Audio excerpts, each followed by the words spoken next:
Tishu. Andizozviona padheni. Tishu ndi munhu murume.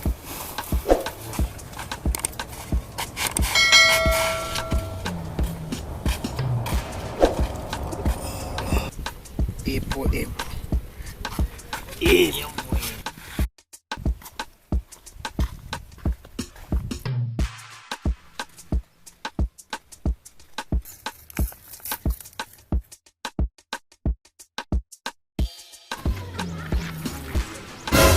Masquera eravo. Masquerao. Squera, ndo pamurenya. Ndo patiri.